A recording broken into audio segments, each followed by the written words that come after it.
wabarakatuh.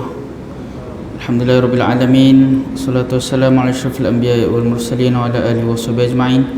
Subhanaka la ilma lana illa ma 'allamtana innaka antal alimul hakim. Rabbi shrah li sadri wa yassir li amri wahlul 'uqdatam min lisani yafqahu qawli. Allahumma hdina wahdi bina wahdin nas jami'a waj'alna sababan liman ihtada. Allahumma ati anfusana taqwaha wa zakkiha anta khairu man zakkaha anta waliyyu maulaha amma ba'd. Alhamdulillah. Pertama dan selamanya marilah sama-sama kita memanjatkan setinggi-tinggi puji dan puja kita kehadrat Allah Subhanahu wa taala. Selawat dan salam ke atas junjungan besar Nabi Muhammad sallallahu alaihi wasallam. Insya-Allah pada malam ni tuan-tuan kita masuk kepada hadis yang keempat, iaitu 40 hadis tentang dakwah dan tarbiyah. Kalau yang lepas kita dah bincang hadis yang ketiga, antara lain pengajaran hadis yang ketiga ni ialah tidak memberatkan dan tidak mudah menghukum, iaitu ketika Sayyidina Muaz bin Jabal radhiyallahu an memimpin solat. Hadis yang ketiga, dari kita revise, ulang kaji. Dalam hadis yang ketiga, Sayyidina Muaz bin Jabal memimpin solat jamaah dengan Nabi Muhammad SAW. Bila dia kembali kepada kawasannya, dia memimpin ataupun dia menjadi imam, dia baca rakaat, dia baca dalam solatnya surah Al-Baqarah. Kerana dia baca panjang sangat tuan-tuan, ada seorang lelaki keluar mufarakah. Bila sampai berita lelaki ni mufarakah sebab imam baca Al-Baqarah tuan-tuan, insya-Allah sebaik Masjid Bandayu tak ada lagi. Kalau tuan-tuan nak request boleh tuan-tuan. Tapi tak tahulah siapa yang stay. Semua duduk je nanti. Saya, kalau tuan-tuan perasan, ada masa sebelum PKP lah ada jemaah. Kalau saya imam, kadang-kadang dia duduk, dia rakaat kedua dia tak bangun dah, dia duduk terus sebab tak larat kan. Agak panjang no imam baca. Ni dia mufarakah. Bila sampai pada berita ni pada Sayyidina Muaz bin Jabal radhiyallahu an, dia kata lelaki ni telah munafik. Lelaki ni munafik. Jadi bila sampai berita ni kepada lelaki tersebut bahawa Sayyidina Muaz kata dia munafik sebab mufarakah kerana imam baca panjang.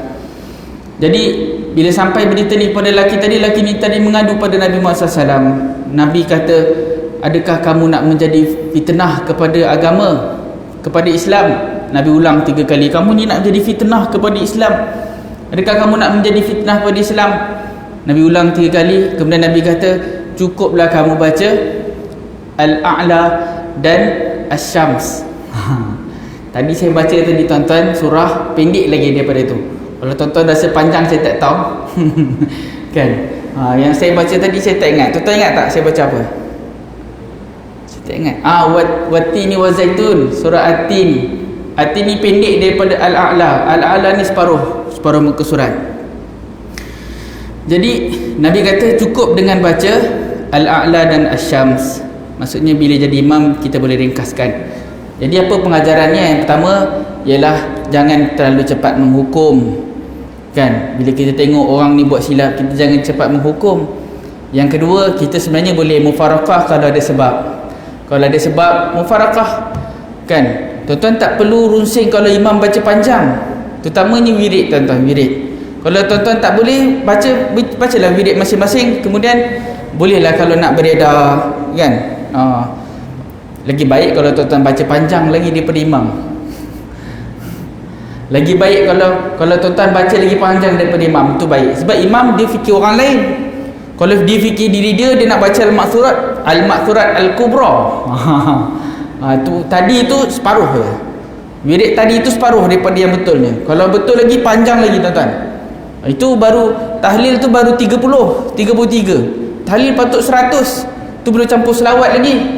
Belum campur bacaan-bacaan lain lagi. Banyak lagi ayat-ayat yang tak baca dalam wirid.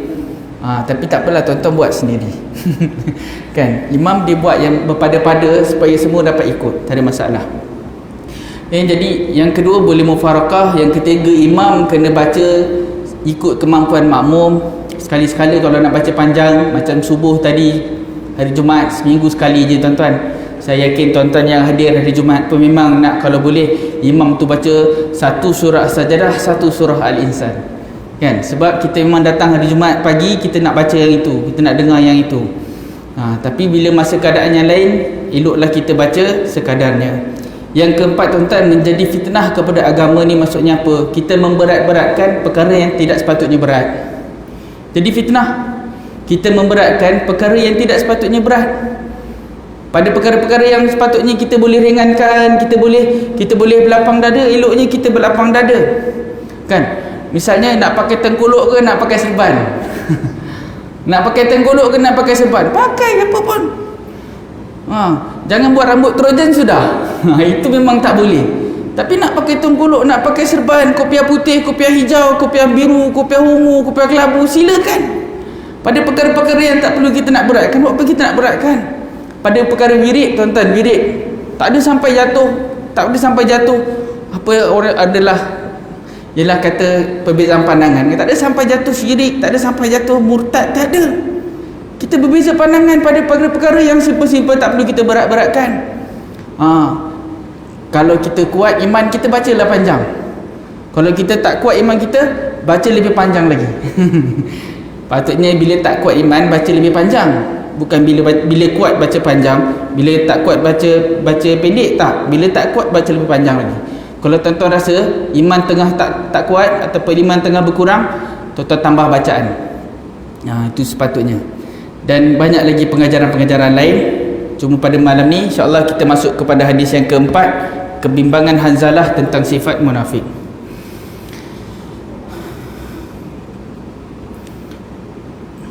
An Hanzalah al-Usayyidi qala wa kana min kuttab Rasulillah sallallahu alaihi wasallam, laqiyani Abu Bakr faqala kaifa anta ya Hanzalah, qala qultu nafaqa Hanzalah, qala subhanallah ma taqul, qala qultu nakunu inda Rasulillah sallallahu alaihi wasallam yudhakkiruna bin nari wal jannah hatta ka'anna ra'yu 'ain, fa idza kharajna min 'indi Rasulillah sallallahu alaihi wasallam afasna al azwaj wal aulad wad dai'at fanasina kathira, qala Abu Bakr fallahi inna lanalqa mithla hadha, fantalaqtu ana wa Abu Bakr hatta dakhalna ala Rasulillah sallallahu alaihi wasallam, qultu nafaqa Hanzalah ya Rasulullah, faqala Rasulullah sallallahu alaihi wasallam wa madhaka, qultu ya Rasulullah nakunu indaka tudhakkiruna bin nari wal jannah hatta ka'anna ra'yu 'ain, fa idza kharajna min 'indik afasna al azwaj wal aulad wad dai'at nasina kathiran, faqala Rasulullah sallallahu alaihi wasallam walladhi nafsi biyadihi in law tadumuna ala ma takununa indi wa fi dhikri la safahatkumul malaikatu ala furushikum wa fi turuqikum, walakin ya Hanzalah sa'ah wa sa'ah thalatha marrat. Daripada Hanzalah al-Usaidi radhiyallahu an, dan dia adalah antara penulis wahyu Rasulullah sallallahu alaihi wasallam. Hanzalah berkata, aku telah berjumpa dengan Abu Bakar radhiyallahu an. Lalu Abu Bakar bertanya kepadaku, apa khabarmu wahai Hanzalah? Aku menjawab, sesungguhnya Hanzalah telah munafik. Dia membahasakan diri dia Hanzalah, maksudnya sesungguhnya aku telah munafik, kata Hanzalah. Sesungguhnya Hanzalah telah munafik. Hanzalah tu maksudnya dia bahasakan diri dia dengan Hanzalah. Macam saya cakap saya Farid, kan? Farid, awak pergi mana? Farid pergi menjala petang tadi. Tu contoh, kan? Maksudnya Hanzalah membahasakan diri sebagai Hanzalah. Abu Bakar terkejut dan berkata, subhanallah, mengapa engkau berkata sedemikian? Lalu aku, yakni Hanzalah, menjawab, ketika kita duduk dengan Rasulullah dan kita mendengar tazkirah berkenaan syurga dan neraka, seolah-olah kita melihatnya di hadapan mata kita dan berasa insaf. Namun apabila kita pulang ke pangkuan keluarga, kita disibukkan dengan isteri, anak-anak dan pekerjaan lain sehingga kita terlupa tentang tazkirah Rasulullah tadi. Bukankah Hanzalah telah munafik?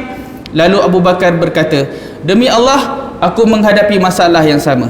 Lalu mereka berdua berjumpa Rasulullah dan Hanzalah berkata kepada Rasulullah, wahai Rasulullah, sesungguhnya Hanzalah telah munafik. Rasulullah lalu bertanya, mengapa engkau berfikir begitu? Hanzalah menjelaskan, ketika kami duduk bersamamu wahai Rasulullah, Tuhan telah mengingatkan kami tentang syurga dan neraka, seolah-olah kami melihatnya di hadapan mata dan merasa insaf. Namun apabila kami pulang ke pangkuan keluarga, kami disibukkan dengan isteri, anak-anak dan pekerjaan lain sehingga kita lupa semuanya tentang tazkirah Rasulullah tadi.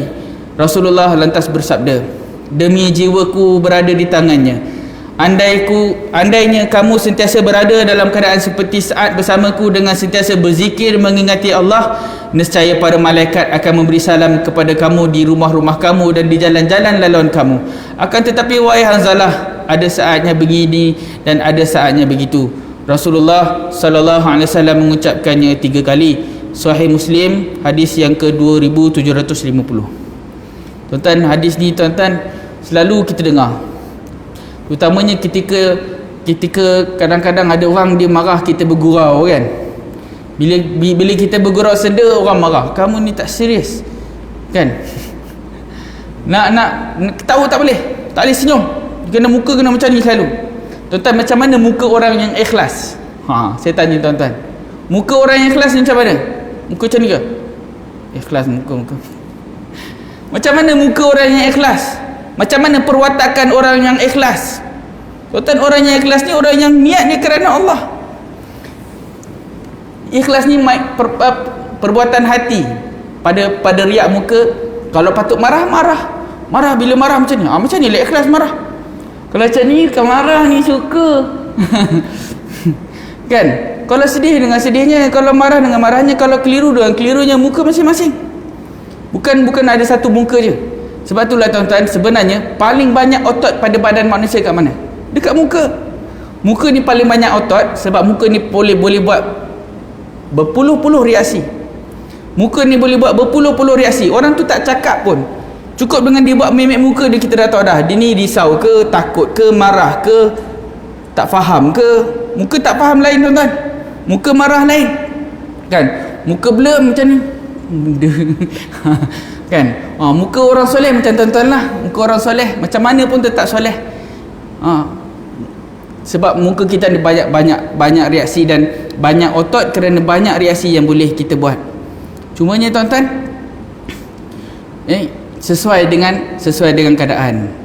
Hadis ni menceritakan kepada kita tentang kebimbangan Sayyidina Hanzalah radhiyallahu anhu yang merasakan dirinya telah ditimpa penyakit munafik apabila bergaul dan bergelak ketawa bersama keluarga. Lalu Rasulullah menenangkan Hanzalah dan menjelaskan kepadanya bahawa ada masanya pendakwah perlu meluangkan masa berkualiti bersama keluarga. Ada masanya bersama dakwah, ada masanya bersama keluarga. Ada masanya kita kena lunaskan tanggungjawab kita dengan keluarga. Ada masanya kita kena lunaskan tanggungjawab kita dalam pekerjaan kita. Kan? Bila kita betul-betul beriman pada Allah, maksudnya seluruh kehidupan kita adalah ibadah. Bukan hanya pada ketika solat, pada ketika kita buat apa-apa pun. Pada kita bersembang, pada kita bergaul, pada kita makan, pada kita minum, pada bercakap kita, pada diam kita, pada tidur kita, pada jaga kita, pada semua perkara yang kita buat itu adalah ibadah bila kita niatkan kerana Allah dan buat perkara yang bertepatan dengan syarak. Jadi tak ada masalah. Menurut Al-Imam An-Nawawi, Rasulullah memberikan penerangan kepada Hanzalah bahawa leka bersama keluarga tidak menjadikan seseorang itu munafik. Yelah tuan-tuan, kadang-kadang bila kita duduk kat dalam masjid ni tuan-tuan, masya-Allah tenang. Bila kita dengar tazkirah kuliah daripada guru-guru kita, masya-Allah kita rasa macam kita nak solat banyak-banyak, nak baca Al-Quran banyak-banyak. Bila kita dengar peringatan tentang surga dan neraka, bila kita sebut tentang surga, kita rasa nak beramal, nak tambah amal supaya dapat masuk ke surga tingkatan yang paling tinggi bersama dengan para nabi dan rasul. Bila kita dengar pasal neraka, kita rasa macam tak nak buat jahat, tak nak buat. Kalau boleh kita tak nak bazirkan sedikit pun masa kita, semuanya kita nak buat ibadah pada Allah Subhanahu Wa Taala. Tapi bila kita balik kita lupa, kan? Belum sampai rumah, baru dekat pagar je, baru kat dalam kereta je. Tapi ini keadaannya, sa'ah wa sa'ah, ada masanya begitu, ada masanya begini. Maka Rasulullah sallallahu alaihi wasallam mendidik mereka bahawa sifat sedemikian bukanlah sifat munafik dan mereka tidak dipertanggungjawabkan untuk sentiasa berada dalam keadaan sedemikian, iaitu seperti mendengar tazkirah saja. Macam tuan-tuan sekarang, kita kan masa kita dengar tazkirah, kita tak buat perkara yang buruk, tak ada kan. Tak ada orang sanggup nak buat perkara-perkara yang buruk ataupun perkara-perkara yang keji dan mungkar dalam rumah Allah ni. Para sahabat sangat bimbang sekiranya diri mereka tergolong dalam golongan munafik, iaitu golongan yang hanya pada zahirnya sahaja melihatkan kecintaan pada Islam, tetapi jauh di sudut hati membenci Islam. Sayyidina Umar turut bimbang tentang perkara ini. Apabila mengetahui yang Rasulullah pernah memberitahu senarai nama kaum munafik kepada Sayyidina Huzaifah, Umar segera berjumpa dengan Huzaifah dan bertanya, apakah aku tergolong dalam kalangan mereka? Ini Sayyidina Umar, orang yang dijamin syurga, tuan-tuan. Sebenarnya bagus juga kalau kita ada rasa bimbang macam Hanzalah ni. Yang tak bagus kalau kita tak ada rasa bimbang, buat je kan. Kita rasa diri kita baik, itu kita kena bimbang, tuan-tuan. Kita bimbang kalau kita tak pernah ada rasa bersalah ni. Sebenarnya rasa bersalah ni rasa yang sangat istimewa, tuan-tuan. Rasa bersalah, rasa berdosa ni rasa yang sangat istimewa, tak semua orang ada. Bila kita ada rasa bersalah ni, Allah Ta'ala muliakan. Mudah-mudahan dengan ada rasa bersalah ni kita bertaubat pada Allah Subhanahu Wa Ta'ala. Selalu kita minta ampun pada Allah Subhanahu Wa Ta'ala. Allah Ta'ala sebut dalam surah At-Taubah, innallaha ashtara minal mu'minina anfusahum wa amwalahum bi anna lahumul jannah. Sesungguhnya Allah Ta'ala membeli daripada orang yang beriman jiwa mereka, harta mereka dengan bayaran syurga. Sedangkan harta dan jiwa ni Allah Ta'ala yang bagi, Allah Ta'ala beli dengan bayaran syurga. Apa yang mereka buat? Mereka berperang di jalan Allah, mereka membunuh dan terbunuh. Kemudian dalam ayat yang berikutnya Allah Ta'ala kata, ciri-ciri orang yang dibeli, orang beriman yang dibeli jiwa dan harta mereka dengan bayaran syurga ni, Allah Ta'ala sebut ciri yang pertama apa? At-taibun. Ciri yang pertama yang Allah Ta'ala beli, orang yang pertama yang Allah Ta'ala sebutkan bahawa dia, yakni Allah Subhanahu Wa Ta'ala akan membeli jiwa dan harta dia dengan bayaran syurga. Ciri yang pertama ialah orang yang bertaubat. Ciri yang pertama ialah orang yang bertaubat, yang Allah Ta'ala sebut mula sekali, at-taibun, al-abidun, ar-raki'un, as-sajidun, as-sa'ihun, kan? Dan seterusnya. Maksudnya apa? Ciri yang utama yang Allah Ta'ala muliakan ialah orang yang bertaubat. Jadi rasa bersalah ni sangat-sangat istimewa. Sayyidina Umar ni dijamin syurga. Orang yang kedua selepas Sayyidina Abu Bakar, maksudnya yang mengganti Nabi Muhammad SAW. Selepas Sayyidina Abu Bakar mengganti Nabi Muhammad SAW, Sayyidina Umar radhiyallahu an mengganti menjadi khalifah yang kedua. Tapi demikian orang yang hebat ni, dia bertanya kepada Huzaifah, diminta senarai nama munafik. Diminta senarai nama munafik. Kita ingat dia nak penggal ke, dia nak marah ke, dia nak buru ke? Rupanya tidak, dia nak tengok nama dia ada ke tak. Masya Allah, ni orang yang hebat, tuan-tuan. Sebab itulah kita tengok orang-orang yang alim, orang-orang yang hebat-hebat ni, tuan-tuan, dia sangat merendah diri. Dia sangat merendah diri. Dia rasa dia tak layak, dia rasa dia tak hebat. Kalau kita ada rasa kita hebat ni, tuan-tuan, maksudnya kita tak hebat dah. Kalau kita rasa kita ni baik, tuan-tuan, maksudnya kita ni tak baik. Orang yang betul-betul baik, tuan-tuan, orang yang dia rasa diri dia tak baik, dia kenal diri dia, macam mana dia hubungan dia dengan Allah, dia tahu. Dan dia sentiasa muhasabah, dia sentiasa menilai dan melihat keadaan diri dia dengan Allah Subhanahu Wa Taala. Dia tahu keadaan diri dia. Manusia tengok mungkin nampak dia macam hebat, tapi dia tahu keadaan dia dengan Allah Subhanahu Wa Taala. Jadi orang yang baik rendah diri. Tuan-tuan, kita kan selalu dengar zikir yang popular kan, Ilahilastulil Firdaus. Ini orang yang hebat yang mengarang ni, kan? Orang yang hebat mengarang zikir ini. Dia kata apa? Ya Allah, aku tidak layak masuk ke syurga-Mu. Wala aqwa 'ala naril jahim, dan aku tidak mampu untuk menghadapi neraka. Bukan maksudnya dia tak nak masuk syurga ataupun tak nak masuk neraka, tuan-tuan. Maksudnya rendah diri dia depan Allah Subhanahu Wa Taala. Kita rasa kita layak ke, tuan-tuan, masuk ke syurga Allah? Berapa banyak amalannya, kan? Kita rasa kita terlepas ke, tuan-tuan, daripada neraka Allah? Berapa banyak dosa yang kita buat, berapa banyak benda mungkar yang kita buat, berapa banyak perintah Allah Ta'ala yang kita tak tunaikan dengan baik, tuan-tuan. Ibadah kita macam mana kita nak sembah pada Allah Subhanahu Wa Ta'ala? Apa ibadah kita nak bawa kepada Allah Subhanahu Wa Ta'ala ni? Kita nak menghadap Allah Ta'ala ni. Andai kata malam ni kita mati, andai kata pagi esok kita dah tak ada, tuan-tuan, apa amalan yang kita nak bawa bertemu dengan Allah Subhanahu Wa Ta'ala? Orang yang hebat, tuan-tuan, dia rendah diri pada Allah. Sebab kita ni pun, tuan-tuan, masuk ke syurga dengan rahmat dia, dengan rahmat daripada Allah, dengan kasih sayang Allah. Bukan dengan amal, bukan dengan pandai. Bukan dengan amal, bukan dengan pandai. Pandai kita tak boleh bawa ke mana, tuan-tuan. Amal kita pun tak boleh bawa ke mana. Hanya dengan rahmat Allah Subhanahu Wa Taala. Kita sangat memerlukan rahmat kasih sayang daripada Allah untuk masuk ke syurganya, untuk selamat di dunia dan di akhirat.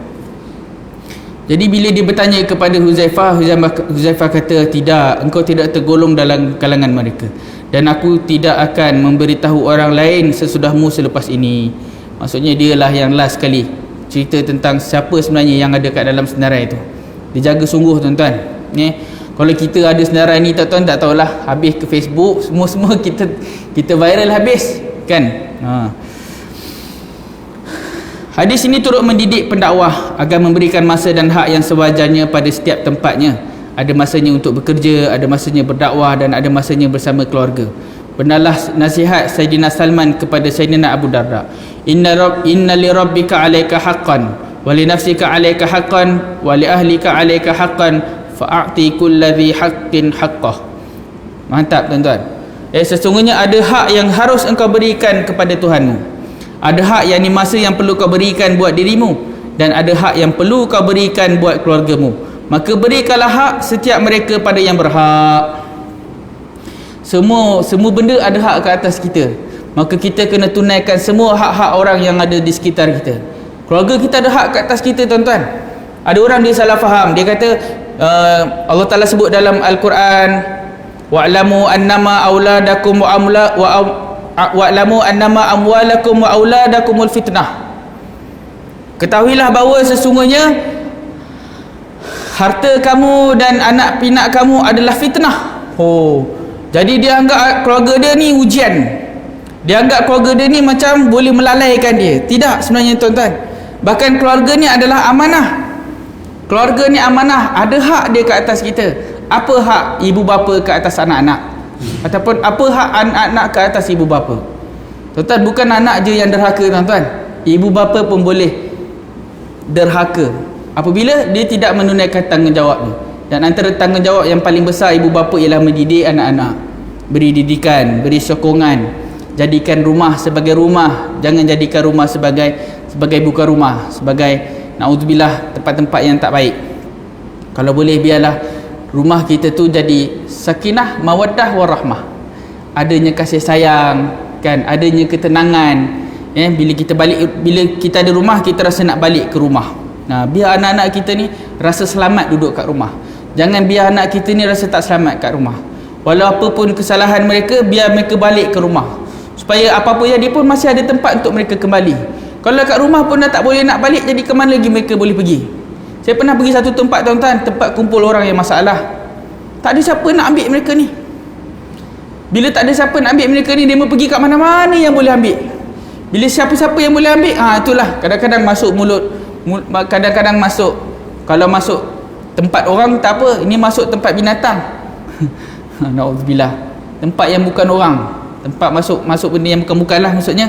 Habis ni tuan-tuan, kita tunaikan hak-hak diri. Allah Ta'ala ada hak ke atas kita, diri kita ada hak ke atas diri kita, keluarga kita pun ada hak ke atas diri kita. Hadis yang kelima, melakukan tindakan susulan, yakni follow up. An Abi Hurairah qala Rasulullah sallallahu alaihi wasallam, man asbaha minkumul yawma sha'iman, qala Abu Bakar ana, qala faman tabi'a minkumul yawma janazah, qala Abu Bakar ana, qala faman at'ama minkumul yawma miskina, qala Abu Bakar ana, qala faman 'ada minkumul yawma marida, qala Abu Bakar ana. Faqala Rasulullah sallallahu alaihi wasallam, majtama'na fi amrin fi imri'in illa dakhalal jannah. Daripada Abu Hurairah radhiyallahu an, Rasulullah sallallahu alaihi wasallam bersabda, siapa di kalangan kamu yang pada hari ini berpuasa? Lalu Abu Bakar radhiyallahu an berkata, saya. Rasulullah SAW bertanya lagi, siapa di kalangan kamu yang mengiringi jenazah pada hari ini? Abu Bakar menjawab, saya. Rasulullah bertanya lagi, siapa di kalangan kamu yang memberi makan orang miskin pada hari ini? Abu Bakar menjawab, saya. Rasulullah bertanya lagi, siapa pada hari ini yang telah menziarahi orang yang sakit? Abu Bakar menjawab, saya. Lalu Rasulullah SAW bersabda, barang siapa yang menghimpunkan semua amalan ini, maka dia akan masuk ke syurga. Sahih Muslim nombor 1028. Hadis ini memberikan kepada kita gambaran bagaimana Rasulullah dilihat sangat bersungguh menggalakkan para sahabat melakukan kebaikan, sehingga kan Rasulullah melakukan tindakan susulan, iaitu follow up terhadap amalan para sahabat. Maksudnya follow up kan, semalam buat apa, hari ni buat apa, siapa yang dah buat demikian, Nabi follow up terhadap amalan para sahabat untuk memastikan para sahabat belajar dan mempraktikkan apa yang dipelajari. Sebahagian gerakan jemaah hari ini menggunakan borang follow up atau mutabaah amal. Ada jemaah-jemaah, gerakan-gerakan dakwah, dia buat follow up pada ahli-ahli dia. Bagus tuan-tuan kalau kita dapat follow up. Kalau kita dapat follow up ahli keluarga kita pun cantik. Tanya ahli keluarga kita solat dah ke tak hari ni. Kalau misalnya kena baca Al-Quran, tanya dah baca Al-Quran ke belum, kan? Seterusnya. Ini bukanlah pertama kali baginda Nabi SAW meneliti amalan atau melakukan follow up terhadap perlakuan baik para sahabat. Ada kalanya Rasulullah melakukan follow up kepada sahabat yang ditimpa sakit. Menurut Zaid bin Arqam, beliau pada suatu hari ditimpa sakit mata dan Rasulullah SAW datang menziarahi. Setelah beliau sihat, Rasulullah masih follow up isu kesihatan Zaid dan bertanya kepadanya, apa pandangan engkau kalau engkau masih lagi sakit kedua matamu pada hari ini? Lalu Zaid menjawab, aku akan bersabar. Rasulullah kemudian menjelaskan, andai sekiranya Zaid bersabar, maka dia akan bertemu Allah dalam keadaan tiada dosa. Hadis ini menunjukkan baginda Rasulullah SAW melakukan follow up terhadap Zaid yang sedang sakit. Setelah sihat, Rasulullah SAW masih follow up, melakukan tindakan susulan dengan bertanya apakah yang dipelajarinya sepanjang dia sakit. Maksudnya bimbingan secara berterusan yang Nabi Muhammad SAW buat kepada sahabat. Sebab itulah tuan-tuan, sebenarnya tuan-tuan, dakwah ni panjang. Usaha kita untuk baik pulih diri kita dan baik pulih orang lain sebenarnya panjang. Tidak boleh berlaku sekejap. Maka kita kena ada banyak tindakan susulan, tindakan follow up, kan? Kalau betul kita sayang, macam itulah keadaan dia tuan-tuan. Kadang-kadang kita ni bila kita menyampaikan, sebenarnya apa tujuan kita menyampaikan? Apa tujuan kita mendidik orang tu, ataupun apa tujuan kita tegur? Kalau betul-betul kita tegur ni kerana kita sayang pada dia tuan-tuan, kita tegur sampai dia berubah. Bila? Sampai bila-bila. Bila? Sampai bila-bila. Kalau betul sayang. Kalau tak sayang, kita tegur sekali, betul kita belah lah. Sebab dah tunai dah tanggungjawab, tegur, kan? Dia tak nak dengar, ni terpulang kepada dia. Tapi kalau kita betul-betul sayang kepada seseorang tu tuan-tuan, kita follow up, kita tanya khabar, kita yelah, kita buat tindakan susulan sampai bila-bila. Ada kalanya Rasulullah SAW melakukan follow up terhadap sahabat yang ditimpa kesusahan. Seorang sahabat Nabi dikatakan telah kehilangan anak kecil kesayangannya. Rasulullah lalu datang berjumpa dengan sahabat yang sedang bersedih tadi, lalu bersabda, maksudnya, wahai fulan, mana yang lebih engkau suka? Engkau diberikan peluang berseronok dengan anakmu yang telah meninggal itu, atau engkau akan berjumpa dengannya di pintu syurga? Mantap. Nak dapat fikir macam ni tuan-tuan, seronok kita. Dah Nabi bagi nasihat yang tepat. Nabi kata, wahai fulan, mana yang lebih engkau suka? Engkau diberikan peluang berseronok dengan anakmu yang telah meninggal itu, atau engkau akan berjumpa dengannya di pintu syurga? Mantap, kan? Tidak engkau dapati pintu syurga melainkan dia telah mendahulumu di situ. Maksudnya apa? Engkau tak akan jumpa pintu syurga, maksudnya kau akan jumpa anak. Maksudnya anaknya dah duduk dah dekat situ, kan? Anak dia telah mendahului dia di pintu syurga. Lelaki itu lantas menjawab, bahkan aku lebih suka dia mendahuliku di pintu syurga agar dia membukakan pintu syurga buatku. Masya Allah. Lalu Rasulullah sallallahu alaihi wasallam bersabda, ia akan menjadi milikmu. Ini tuan-tuan, doa yang sangat hebat. Doa yang sangat hebat. Memanglah kita pun tak boleh lah kita nak kata ni ahli syurga ni, siapalah kita, kan? Tapi anggaplah kata-kata tu sebagai doa tuan-tuan. Kita jumpa ni ahli syurga ni, kan?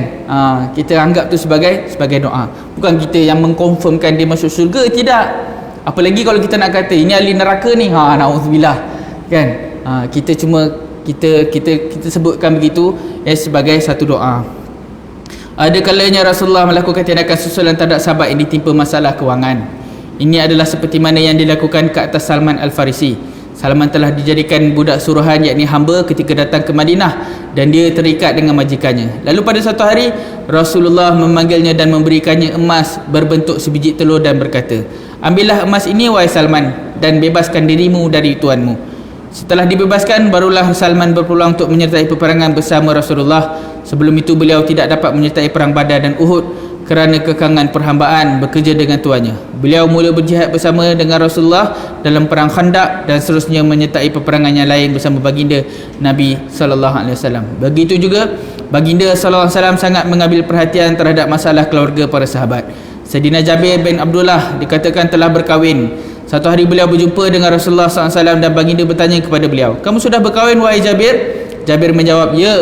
Sabda baginda, apakah kamu berkahwin dengan anak dara atau janda? Jabir menjawab, aku berkahwin dengan janda. Lalu Rasulullah bertanya, mengapa berkahwin dengan janda? Jabir lalu menjelaskan, wahai Rasulullah, sesungguhnya ayahku telah syahid dalam perang Uhud dan dia meninggalkan 9 anak perempuan. Aku bimbang sekiranya aku berkahwin dengan anak dara, maka dia akan jadi seperti sebahagian mereka. Namun kalau aku berkahwin dengan janda yang berusia sedikit, wanita ini akan membantu menyikat mereka dan menguruskan urusan mereka. Rasulullah SAW lantas bersabda, engkau telah melakukan sesuatu yang betul. Hadis ini mendidik para pendakwah bukan sekadar mengajar mereka melakukan kebaikan, bahkan melakukan tindakan susulan dan membimbing mereka menjadi muslim yang lebih baik. Jadi sekadar itulah yang dapat kita bincangkan pada malam ni tuan-tuan. Saya tertarik untuk mengulas sedikit tuan-tuan berkaitan dengan kebebasan bersuara. Kebebasan bersuara. Sebenarnya tuan-tuan, bila kita kata kita ada hak untuk bersuara, hak ni apa maksud tuan-tuan? Hak ini betul. Kalau dalam bahasa Arab, hak ni maksudnya betul. Jadi tak ada istilah bersuara pada perkara yang tak betul. Tak ada. Tak ada istilah hak pada perkara yang tak betul. Tak ada. Kalau dia kata ini hak kebebasan kami, kebebasan untuk buat apa yang dia nak, tak betul. Kebebasan ataupun hak ini hanya pada perkara yang betul. Tidak ada kebebasan pada perkara yang salah. Tak ada. Tak ada. Ini perasaan saya punya pasal lah. Bukan. Perasaan juga kena diuruskan dengan betul. Perasaan, percakapan, tindakan, mata, telinga, hidung, semuanya kita kena gunakan pada perkara yang betul. Kalau kita gunakan pada perkara yang salah, dia bukan hak. Macam mencuri lah, ni tangan saya punya pasal lah, saya nak ambil apa pun, tak betul kan? Sama dengan mulut, ini mulut saya, suka hati saya lah, saya nak cakap apa, tak betul. Bukan kita boleh sewenang-wenang nak cakap apa yang kita nak, tapi kita kena cakap apa yang kita perlu. Kita tak ada hak untuk bercakap, kita ada tanggungjawab untuk bercakap. Kalau kita faham macam tu tuan-tuan, insya-Allah kita akan cakap yang betul-betul. Kita tak ada hak ke atas anak kita, tapi kita ada tanggungjawab ke atas anak kita. Kita tak berhak ke atas sesuatu pun, bahkan kita bertanggungjawab ke atas setiap perkara yang diberikan ke atas kita. Anak kita bukan hak kita, anak kita tanggungjawab kita. Isteri kita bukan hak kita, isteri kita tanggungjawab kita. Kereta kita bukan hak kita, suka hatilah nak buat macam mana pun. Kan ada orang tu suka buat laju kan, tak boleh. Dia kena bawa ikut peraturan. Kalau ikut peraturan boleh, tapi kalau tak ikut peraturan tak boleh. Walaupun kereta dia, walaupun badan dia, suka hati saya lah. Kalau kena langgar saya sakit. Memang kalau kamu seorang yang kena, kalau orang lain yang kena macam mana kan? Jadi sama dalam setiap perkara, hak itu pada perkara yang betul sahaja, bukan pada perkara yang tak betul. Kebebasan dalam hidup ni kebebasan yang terikat. Tak ada istilah kebebasan yang mutlak. Semuanya terikat dengan peraturan agama, peraturan masyarakat, peraturan undang-undang dan sebagainya. Jadi insya-Allah tuan-tuan, sekali lagi dimaklumkan pada pagi esok mesyuarat tabung khairat Masjid Bandar Universiti, karya Bandar Universiti akan diadakan di Dewan JKP. Jangan datang sini tuan-tuan. Datang boleh tapi iktikaf lah. Datang ke Dewan JKP sebelah surau Al-Ikhlas sana untuk tahu lebih lanjut tentang apa sebenarnya peranan, bagaimana perjalanan, nak tahu hal ehwal dan sebagainya boleh. Tapi jangan banyak tanya, biar habis awal. Bermula pendaftaran pukul 8, mesyuarat mula pukul 9 insya-Allah. Dan hari Ahad ada program bersama dengan Fama. Jadi tuan-tuan dijemput untuk bawa duit. Jangan datang kosong je. Bawa duit dan berbelanja, insya-Allah ada program bersama Fama di pekarangan Masjid Bandar Universiti. Insya-Allah selepas solat Isyak ada bacaan tahlil, dan esok insya-Allah ada kuliah subuh. Sekadar itu saja yang dapat saya sampaikan. Aku qauli hadza wa astaghfirullahalazim li wa lakum wa billahi taufiq. Wassalamualaikum warahmatullahi wabarakatuh. A'udzubillahi samil alim minasyaitonir rajim. Bismillahirrahmanirrahim. Alhamdulillahirabbil alamin wassalatu wassalamu ala asyrafil anbiya'i wal mursalin wa ala alihi washabihi ajma'in. Allahumma arinal haqqo haqqan warzuqna ittiba'ah wa arinal batila batilan warzuqna ijtinabah. Ya Allah, tunjukkan kepada kami kebenaran sebagai kebenaran dan berikan kepada kami untuk kekuatan untuk mengikutinya ya Allah. Tunjukkan kepada kami ya Allah kebatilan itu sebagai kebatilan dan berikan kepada kami kekuatan untuk menjauhinya ya Allah. Ya Allah, terangkanlah hati kami, berikanlah petunjuk kepada kami ya Allah. Rabbana atina fid dunya hasanah wa fil akhirati hasanah wa qina adzabannar. Sallallahu alaihi sayyidina Muhammadin wa ala alihi wa sahbihi wa baraka wa sallam. Walhamdulillahirabbil alamin. Taqabbalallahu minkum.